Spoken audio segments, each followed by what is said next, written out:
What's up, y'all? Welcome right back to Timothy Humble Cooking.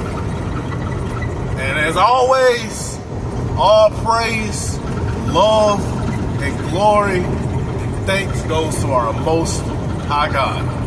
I remember in part 1 of this part 2 video we were doing, that random ad came on talking about, oh, do you see the man that everyone was kneeling for? Oh, you must be talking about God. Because I don't kneel for no man or no woman. Not even the president. No one. I don't care, bro. But as always, all love, glory, and thanks goes to the Most High God. And as you see, that was a truck passing me because my truck is kind of slow. But yeah, let's get right into it, shall we?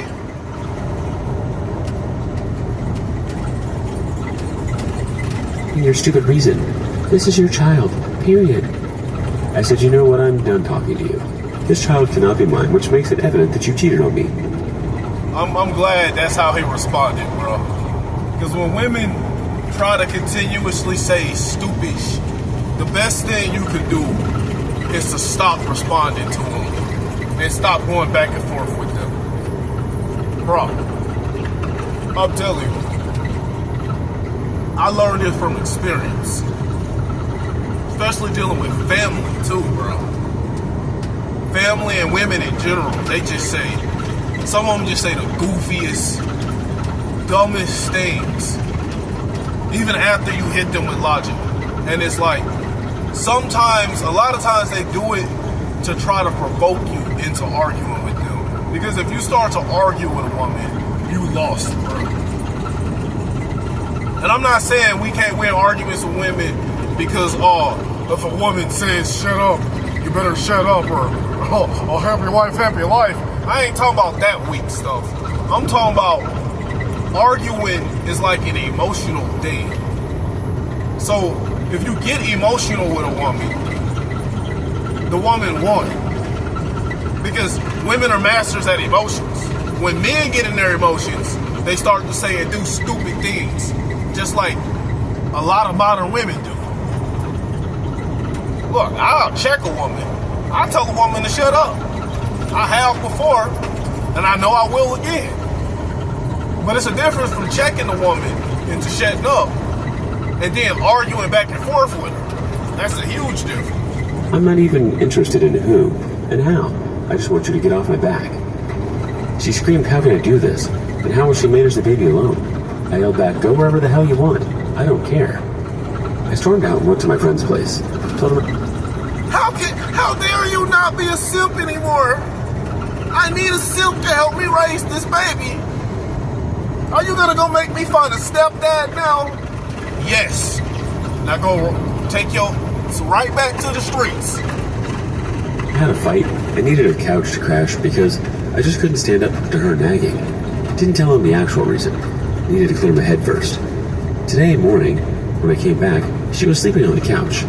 On seeing me, she stretched and smiled and said, good morning, babe. Do you feel better now? The audacity! What?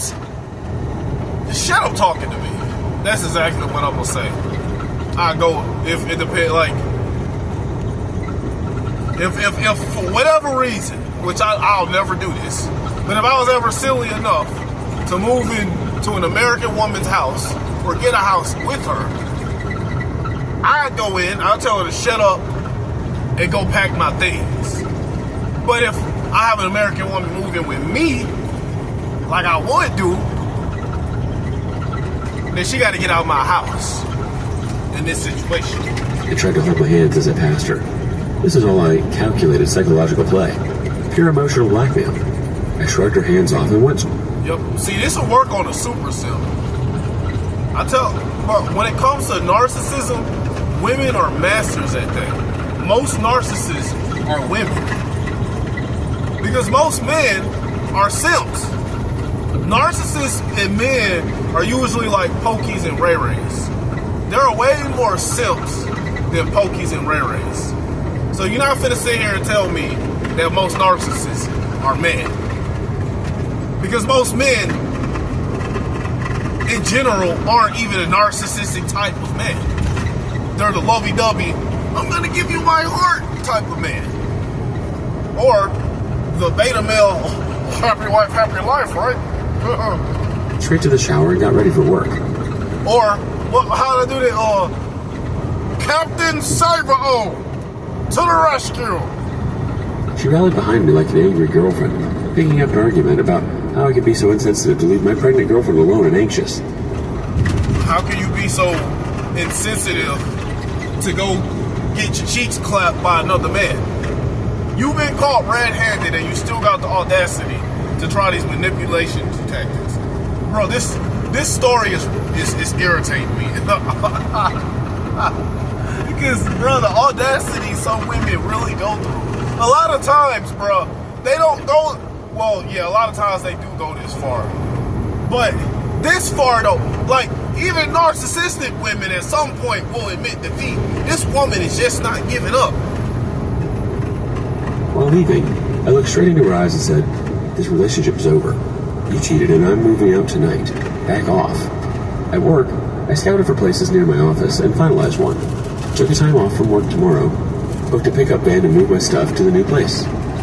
However, to my surprise, when I came back in the evening, I found her parents waiting for me like wounded tigers. Students across Colorado receive an education that fits their style. Let me guess. She made up a sob story with the parents and didn't even tell them she got her cheeks clapped by another man. At Pikes Peak Online School. Place. However, to my surprise, when I came back in the evening, I found her parents waiting for me like wounded tigers. As soon as I entered, they shot me with questions from all directions as to how I could abandon my child, my pregnant girlfriend. How could I shy away from my responsibilities? They started yapping like the most uneducated trio I have ever seen. Her mom was like, "Look, we are traditional people. We can't let her have a baby without a name. And you anyway." So, if y'all are traditional people, why would you raise your woman to be a career-oriented, strong, independent woman? I'm not saying traditional women don't work, but they're not career-oriented. I'm going to marry her, so why not? Some of them will work, but they still gonna prioritize motherhood and their children over their career. And they're not. A lot of them. Traditional women can be thoughts too, I will admit, but the quality of woman with the traditional woman does go up a bit. And yeah, this woman is full of shit. I'm talking about her mother. Now, they went on and on about how they were noble members of our community and how this would drag their family name through the mud. They spoke about how this matter was scandalous, like it was the 18th century. I mean, you the one that raised this thought.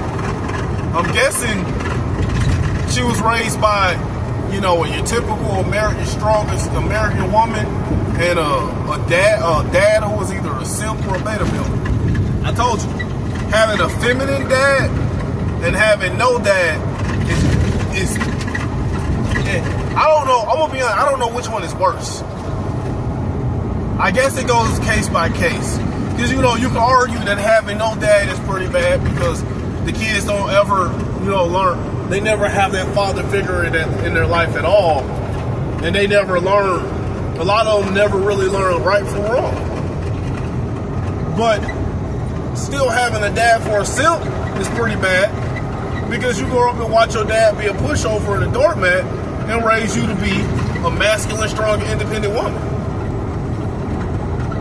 So they both pretty bad. At one point, her mom even started pleading. I asked them if they knew about my condition. Her mom quickly jumped in. "Darling, this is a miracle. It's part of God's plan. You thought you could never have a baby." Oh man, this is bad. I was waiting for him to admit this and the parents to be like, look stupid and be like, "Oh, well, she didn't tell us that." I might as well say he, because she's probably strong and independent. But, she didn't tell us this, but no, They know deep down inside that their daughter ain't worthless. But, typical narcissistic and feminine men and masculine women fashion, there is no accountability involved. Feminine men and masculine women, even feminine women in general, and masculine men don't take accountability. I'm not saying all women, but most women in general don't take accountability. And here, the Lord says, no, you'll have a baby. You can't run away from your destiny. The Lord, bro, that is highly irritating right there. What the Lord did was set this situation up so that this simp could realize that your daughter ain't worthless and should be sent back to the streets like the thought she is. That's what the Lord did in this situation. Don't bring the Lord's name in this for your BS manipulation tactics. Look, again, I am no one to be irritated and hold grudges at people for stuff like this, because God is going to handle all the judgment and vengeance himself. So, like I say, God, I always pray for this. Like, I don't even just pray for forgiveness all the time now, like, God forgive me for all my sins, but I also pray, God help keep me to have a loving, soft heart towards people. Thank you for allowing me helping me to forgive everyone that's wronged me. Thank you for allowing me to not look negatively at people. Thank you, God. Amen. And a lot of y'all may be like, how are you doing that if you're calling people simps and thought, bruh, when I gotta put this word and this message out for y'all so y'all can learn, I gotta simplify things, and I gotta just tell things how they are. When I call the man a simp, I'm not intentionally doing it from a judgmental standpoint. I'm just doing it from an honest standpoint. So if a man is a simp and he watches this video, then he can learn and better himself, hopefully. I'm not doing it in a judgmental way. But, you know what? If for those of you who say that, God, forgive me for that. I'm sorry. I'll ask for after every video, I'll ask for forgiveness for calling people simps. What the crappy BS was that? I knew I couldn't beat them with logic. They all were crap-headed people. Either they were too dumb to understand the truth, or too cunning to admit that their daughter has been effing around. They tried to portray this as a special case. They have no accountability. I said, cool. I'll take responsibility of the miracle child or whatever. Give me the paternity test first. Yeah, and I already know, I seen the title of this story, so the audacity of this is still finna reach new levels. You got the audacity to try to forcefully pin a child that obviously ain't this man's, and then you're not gonna give him a fraternity test either. Hearing this, they froze. They literally froze. They froze. Cass snapped at me. Because they knew that she would never take that test. She hasn't cheated on me, and if anyone should be upset, it was her. Bro, what I tell you, the only women that get upset at that question are women that are obviously for the streets and that cheat.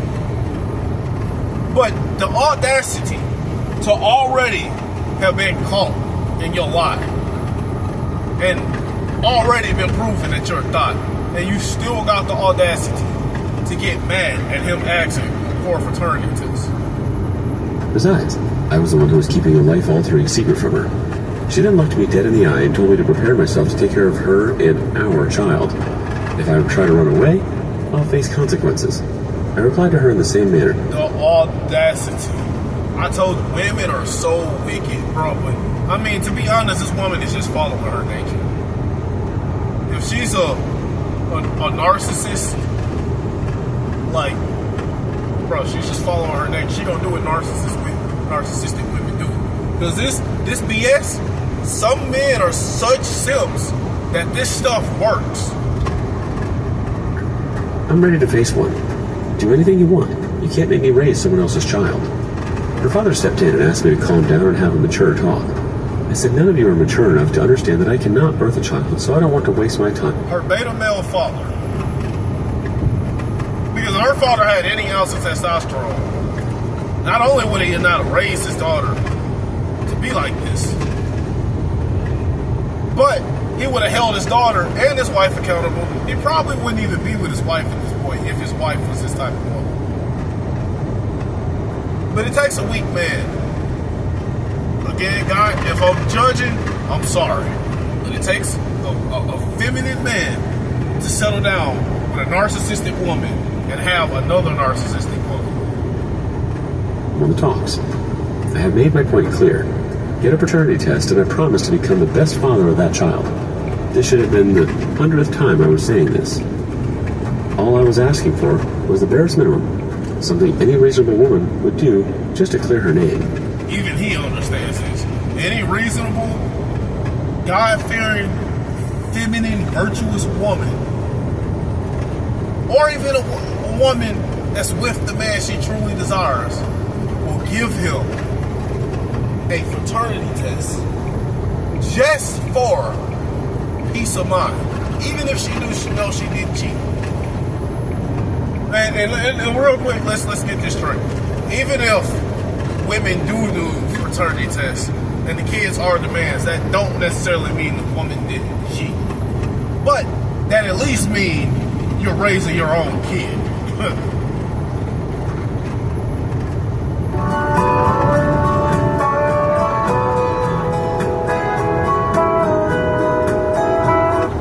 Any reasonable woman would do just to clear her name. If she really didn't cheat on me, she would agree to get a paternity test done. I came to my room, stuffed my essentials into 2 bags, and moved to a hotel. I'll stay there for tonight and move to a new place tomorrow. I'm 100% sure that child is not mine, and she has cheated on me, and she's going to pay for it. I'll make sure she does. It's honestly insane how quickly she tried to spin the whole thing from "this is a miracle" to "you're just scared of me."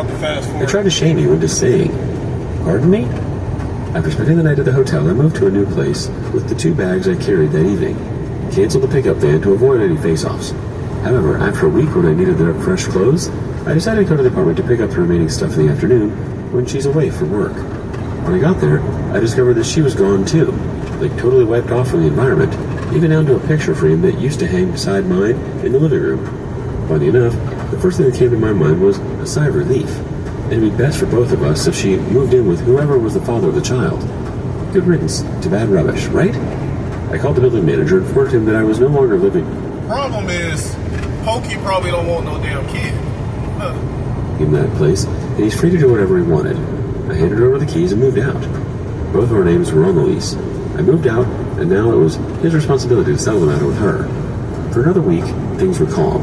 I was even slowly getting over the whole thing, thinking it was all over now. But boy, was I wrong. Yesterday, I had unwanted visitors at work. She showed up with her parents and her lawyer, uncle. Initially, I thought of asking the security to kick them out, but I didn't want them to create a chaos in my office and start unnecessary gossip. So, I decided to face it. Took them to the cafe where her lawyer uncle spent over 30 minutes trying to educate me on what the law says about paternity, child and spousal support, abandonment, and all that crap. I don't know a lot about that crap, but I know enough that I'm pretty sure, because I've had this happen to me before, that if you want to put someone on child support, I guess depending on the state, but I'm pretty sure it's a federal thing. If you want to put a man on child support, you got to do a fraternity test. Because I had a woman that I never even hung out with have me take a fraternity test. I'm like, you mean to tell me you got that drunk one night that you just sent out a bunch of fraternity tests taking things? Let me not even talk about that situation. But obviously I didn't have to pay child support. But the other thing is, you know, if that was my kid and I didn't know, I would have had to pay child support. I listened silently, because I knew that if this man was really a lawyer, he'd understand where I was coming from.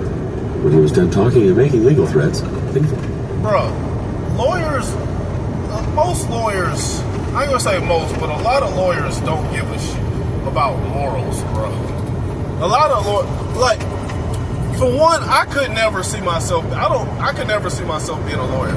I don't care if lawyers make 10 times more than truckers, bro. I could never see myself being a lawyer for two things. One, that job sounds boring, very, very boring. Like the thought of sitting at an office or a desk and trying to fight cases for people all day, that just sounds goofy to me. I'm not saying anyone who does a job is goofy, but it's just like, I would never want to do anything like that. Alright, space is running out. I don't have much time left in this video. But let me finish what I'm saying, and then we'll do a part 3 at another time. But what I'm trying to say is, the second reason I don't want to be a lawyer, and this is probably the most obvious reason for me, are the morals, bro. Because if I was ever going to be a lawyer, bro, I'm not going to be a lawyer for someone if I know they were in the wrong and they did something stupid. Like, if you went and offed a bunch of people, and it's one of those things where the evidence is obviously you off these people, then why would I be a lawyer for you? No. Go find someone else, because I'm not finna help you avoid. I don't care about money, bro. I mean, I care about money, but it's not like my top priority. My top priority is a relationship with God and morals and being a good person. And a lot of lawyers, bro, they just do that stuff for money. They know the people that they be fighting for be in the wrong, but they do it for the money. I remember a story of a woman, and I know God's gonna take care of this woman, but a woman literally offed her own child because she realized that she would rather continue to be a thought than be a mother, because she was a thought. And, you know, the evidence in this case, because I used to watch a lot of cold cases stories, but I stopped watching it because there's a lot of negativity. But the thing about this, it was like, what am I trying to say? Oh, the evidence was stacked against her to the point to where everyone knew she did this. And some lawyer who was famous for getting people who are obviously offers in the wrong off of a case, he fought for her and actually won the case. And then, like, the guy had no morals because it was obvious what she did to her child. If you go back on YouTube, if you know what I'm talking about, and go to YouTube and find that case, bro, the amount of evidence that was on to her, bro, it was so obvious that she did it. But lawyers don't care. And this lawyer, not only did he do it for the money, but he did it for the box too. So, bro, not only are you so weak that you care more about money than morals as a man, but this man was also so weak that him and the attorneys and stuff, because I don't think necessarily the judge, but I think it was an attorney. I don't know about judges and stuff, but I think it was an attorney or something. Someone else, but two dudes. Like, this woman was beautiful, so her beauty helped her get off of this case. And because the attorney and her, I don't know if attorney and lawyer is the same thing. I don't know, but it was another guy. And it was probably a bunch of dudes in that field that was effing this woman because she was a thought. Like, and they didn't really talk about this in the case video, but it was obvious what was happening, because they said after they got her off for free, multiple of them moved in the house with her. Like, bro, man, you know what? I ain't finna judge them. God, I'm gonna let God take care of all that. Because me, oh no, like, bro, she would have been in prison for the rest of her life if If I was a lawyer and it was up to me to get her off, oh, Your Honor, I've done absolutely no work towards this case. My offendant or attendant or whatever, my defendant, my defendant is like when I looked at the evidence, Your Honor, she was obviously in the wrong, and she's obviously very wicked, and I refuse to have anything to do with this. So, yeah, I ain't got nothing else to say. But yeah, that's pretty much finna be the video, y'all, because I don't got much data. I gotta post these videos I got on YouTube and then delete them so I get more memory. Y'all have a blessed night.